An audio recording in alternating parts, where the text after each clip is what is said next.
They can hear me? Yeah, can everyone hear me? Okay, so my name is Arzo. I'm Raphael's mom. Raphael is attending, I guess, your class. And I am, as part of my professional career, is part of a threat prevention team for a company called Checkpoint Software Technologies, looking after the UK and I market. And today I would like to explain to you what it actually means, what we do, and what kind of support we provide to organizations here in the UK. Right, so first I would like to, obviously it would be good if you could interact and maybe participate and ask any types of questions throughout the session. Also, feel free to contribute as well, because I'd like to know your opinion about things, how you feel about things, and what you'd like to share. Just to start, cybersecurity is, in a nutshell, what we do. Who knows what cybersecurity is? What is it that cybersecurity, let's say, offers, maybe protects or secures, as you can say from the word itself? Anyone wants to have a go? No? Can you guys hear me? All right. Okay, so because I can't hear anyone.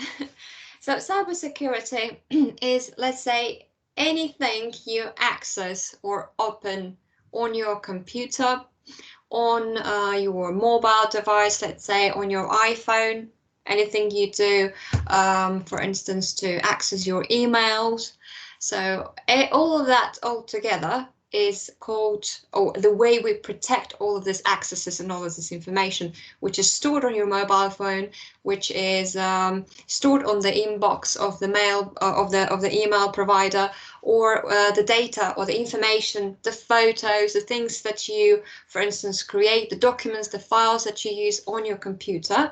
So all of this together stored, and then the protection of these documents or this data is called cybersecurity. So we secure everything that you store in terms of on your gadgets, let's put it that way. Or another way to say it, also, we secure when you, for instance, open your web browser and you access one of your favorite websites, or when you log into your school's page and you have to put in your login credentials. So this, you have to put in your password and your username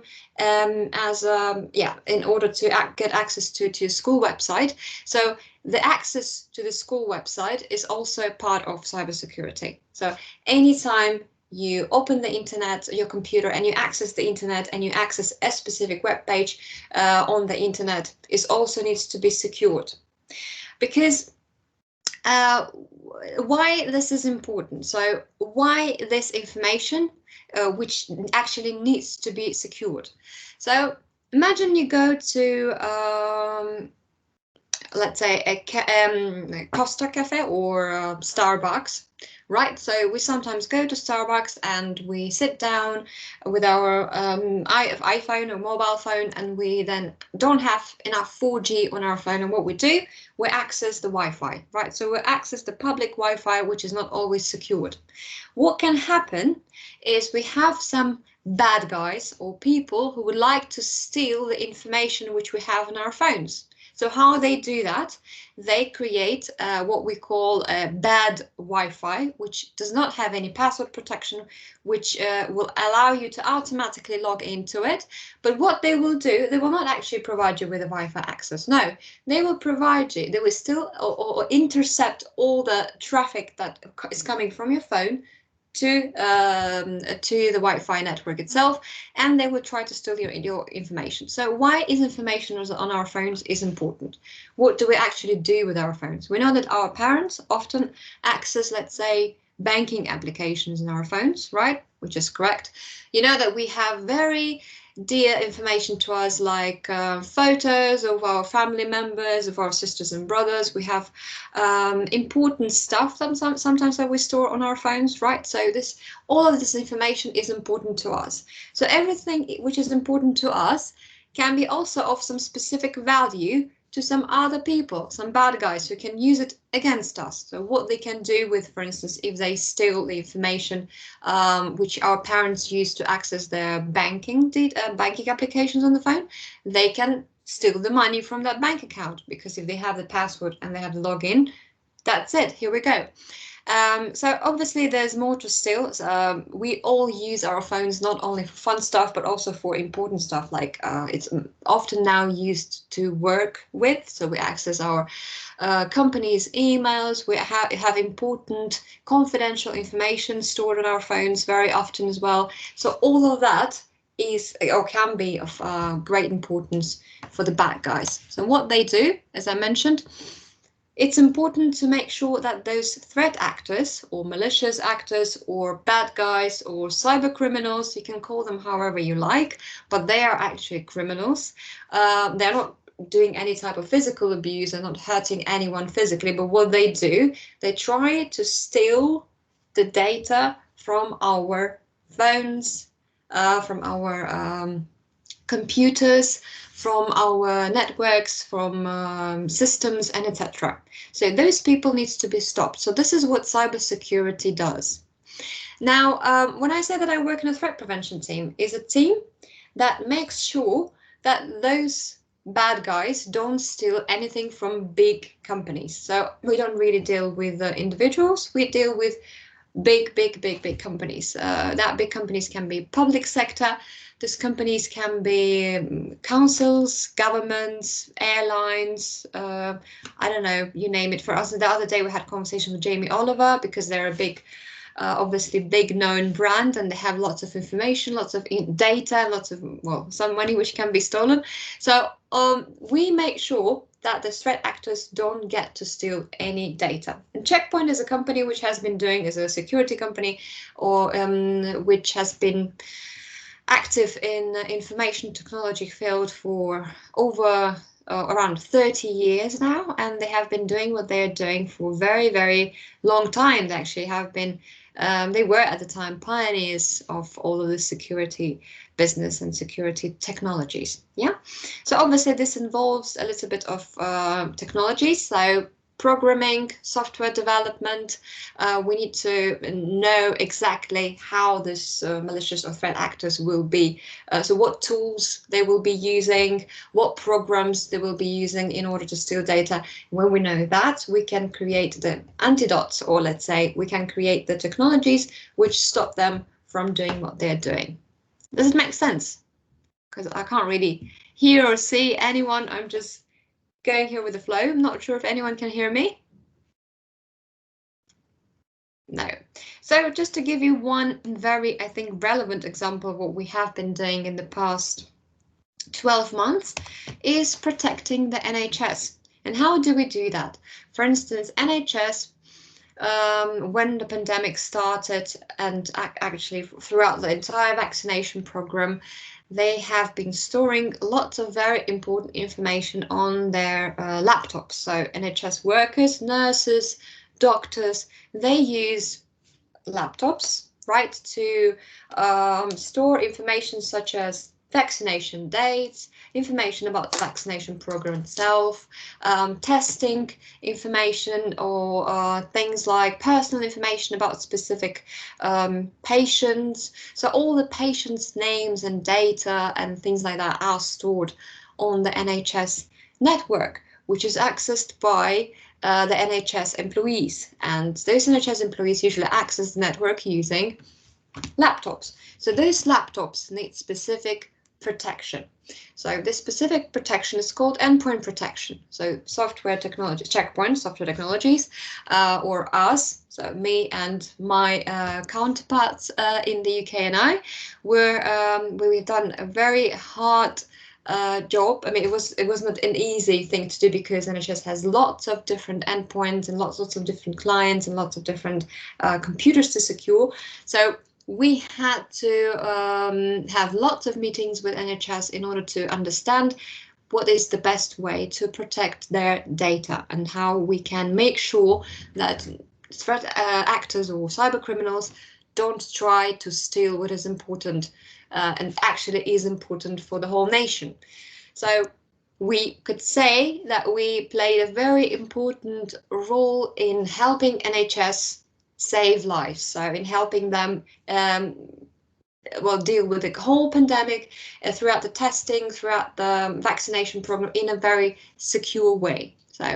So that's why I'm proud of our team and the job that we've done. And NHS again is just the one project that we're mentioning now, one big project which we find very significant, which I think is important for obviously for each and every family in the UK at the moment. Yeah, guys, it just feels a bit one-way conversation because I'm not hearing any questions. I'm just going to stop here and ask, is there any questions or anything else you would like me to present or ask?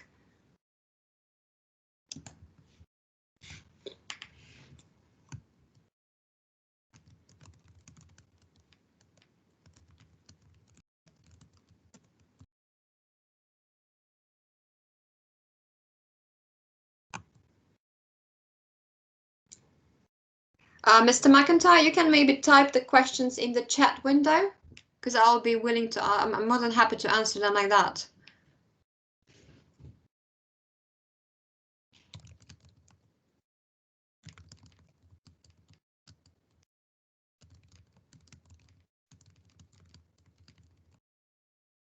Maybe you could hear us.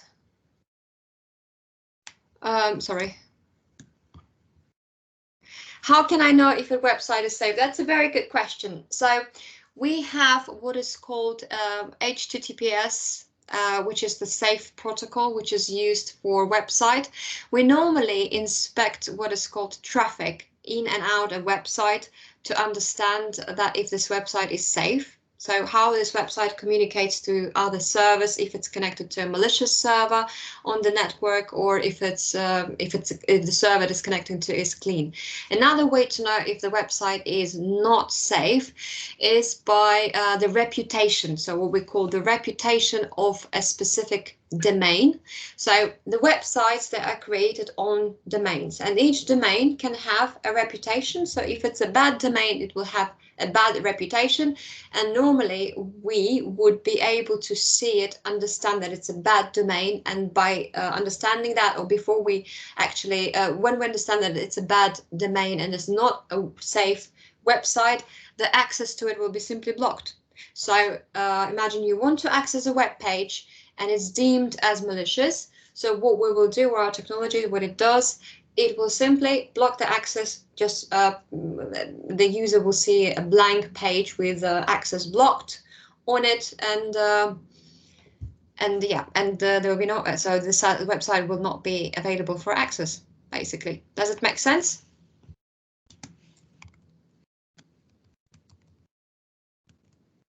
Any other questions, or maybe any other specific part of? I mean, anything specific about cybersecurity you'd like to know?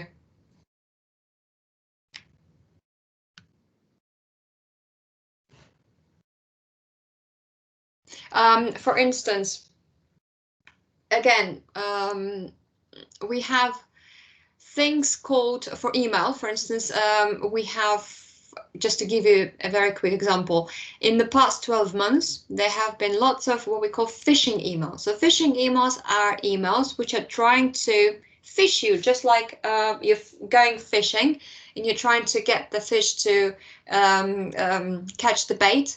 So basically that's what the malicious actors do in order to get people into this trap of sharing information with them. So they pretend to be from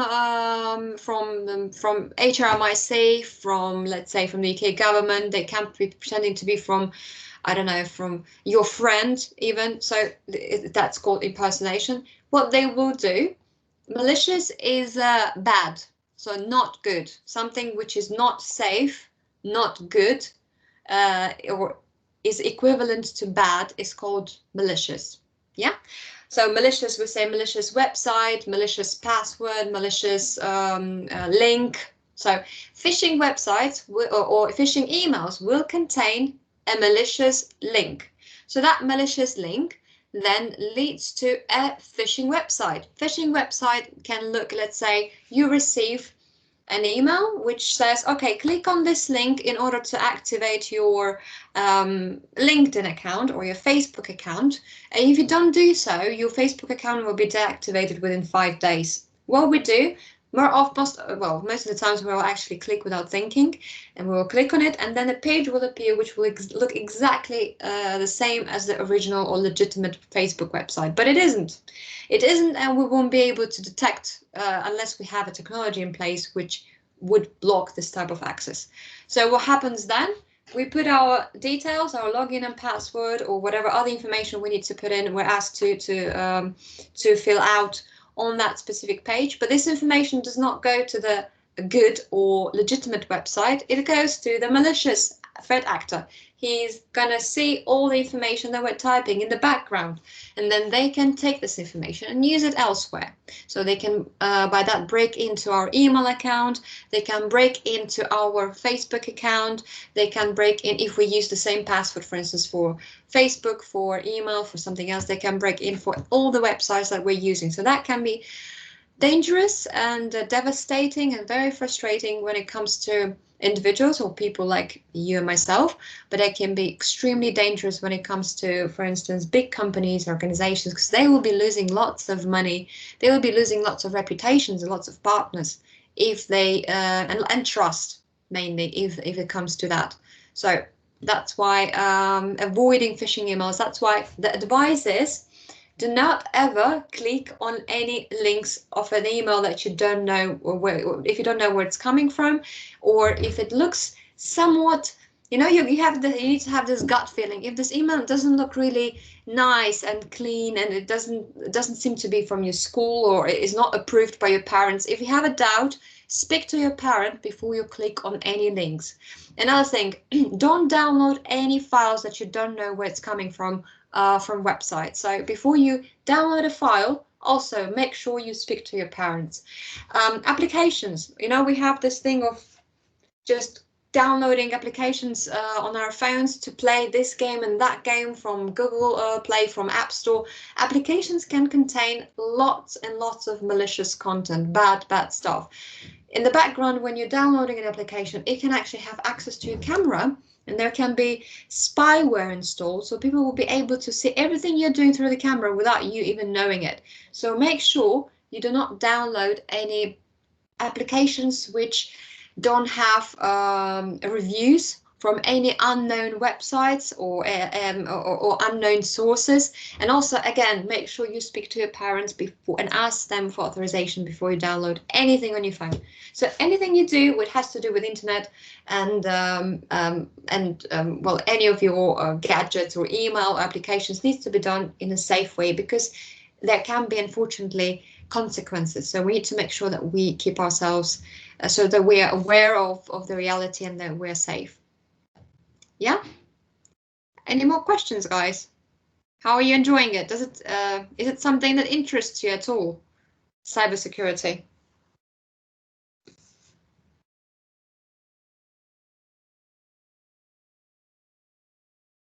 Oh, yes, that's a big yes with an exclamation mark. Great, I'm happy. So we welcome new people on board.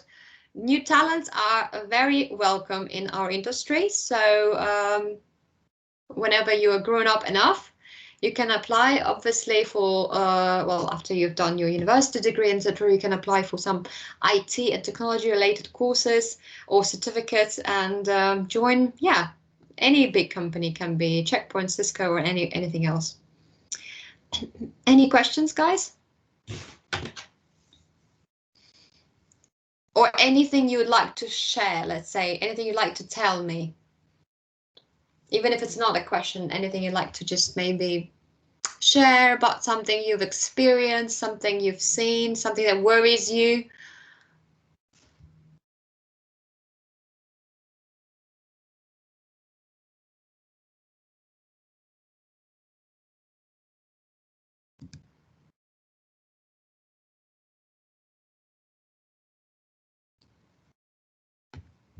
Come on, guys, don't be shy.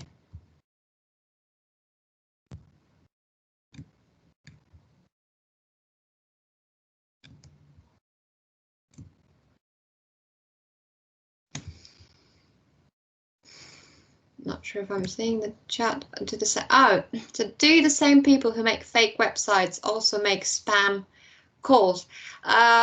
So yes and no. It can be different people. It can be, well, yeah, similar people. Yes, threat actors. Exactly. Yes, they also can make the same type of calls, which let's say ask you to share your bank details. So one of my colleagues, and interestingly, he's actually a systems engineer with a Checkpoint as well. He experienced a couple of times COVID testing related calls. So that would be a call saying that they are calling from NHS and they would like to book a test with him because he apparently had been in contact with someone who tested positive with COVID. Yeah. And but they would say, okay, in order to progress with the process, you need to share your bank details now. And that means that he would normally have to say all of his bank details, the code and yes, the long number, the expiry date immediately over the phone. Well, obviously he was cautious enough not to do it, but yes, this was a spam call or a call which would, in the same way as a phishing email, try to expose you to share your financial or personal data. And when you receive calls like that, any call which is prompting you to share any type of important data and share any type of bank details or passwords, just always be very cautious, because normally this type of information is never asked to be shared like this over the phone or just in an email. So make sure you don't answer this phone line. I mean, if you answer a call, make sure you don't share any information, any sensitive, impersonal information. We also sometimes have, for instance, smishing, which is SMS phishing, or a phishing received via an SMS, which will contain a link, again prompting you to click on this link and will lead you to a phishing website. And we have been seeing this quite a lot. Our threat analysts have been investigating lots of similar type of smishing campaigns, again all related lately to COVID-19 or to some kind of UK government payments, COVID-19 related payments. So they use the situation. The bad guys, they can be very tricky. They prepare very well for this type of thing. So they try to see what is the current state, or what is the most relevant topic to you. So when it's Christmas time, they will use Christmas. There was, for instance, last year around Christmas time, there was, you know, that lots of people do, well, buy presents over Amazon or send gifts over Amazon, right? So they would be sending lots of fake Amazon and FedEx emails with, again, trying to expose some kind of sensitive data or payment related data. So they know it's Christmas, and lots of people would expect Amazon emails to be sent out, and Amazon notifications and etc. So they try to fake the scenario which is actual in real time in order to for their bad plans to be successful. Same thing as Easter, same thing anytime anything is going on in the world. So COVID was one big push, or let's say motivation for the bad guys to launch lots and lots of campaigns. So the threat analysts had lots of work to do in the past 12 months, guys, I'll tell you what. Unfortunately. But just if you make sure you're keeping safe, if you make sure you're doing your due diligence and you're talking to your parents prior to installing anything or uploading, downloading anything on your iPhone or mobile phone or on your computer, you will be absolutely fine. So there's nothing to worry about as long as we keep these things in mind, that these things are possible. Yeah. Do I have more time, Mr. McIntyre, or is it all for my session? I'm more than happy to answer more questions, anything that comes along. It's you to decide, because you might have other sessions after me.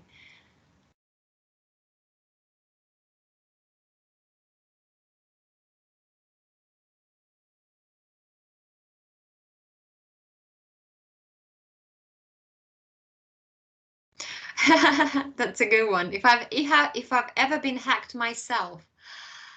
All right, so no, I haven't. I have received many phishing emails and SMS, definitely, and I would be very cautious not to respond, not to click, and not to reply. I have been doing what I'm doing for quite a long time as well, so I think quite aware of what's going on.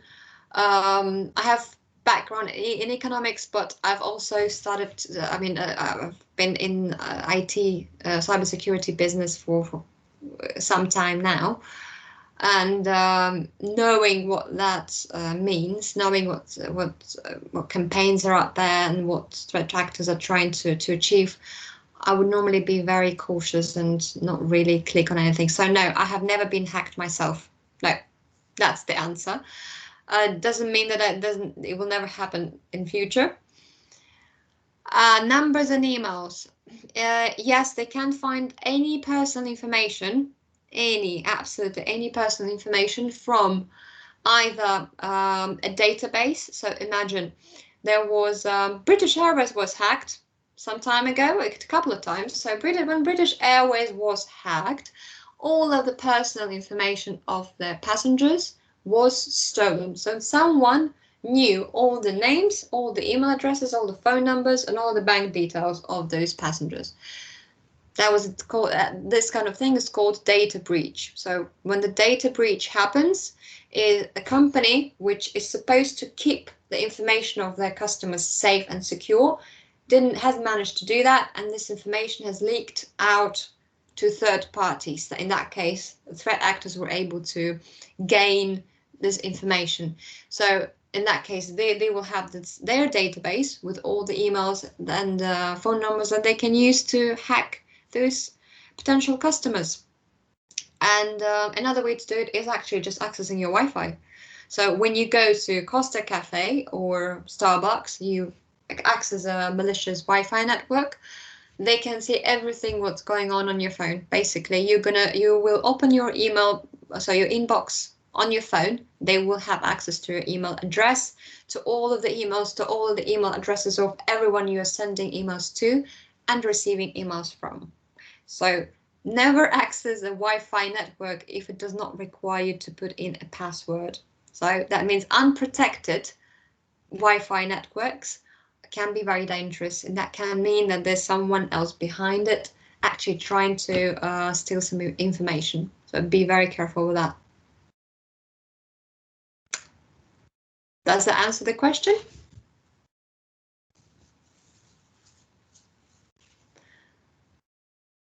Cool. I'm happy.